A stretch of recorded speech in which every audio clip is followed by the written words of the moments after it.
bağlı olduğumuz insanlar, nazirlər ya telefonları götürmürlər, ya da məktublarımıza çox gec cavab verirlər.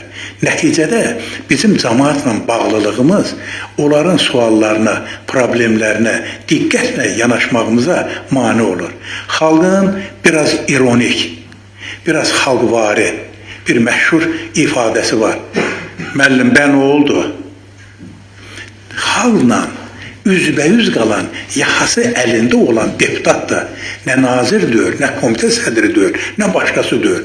Və bu söz güllədən betərdir. Çünki cavabın yoxdur.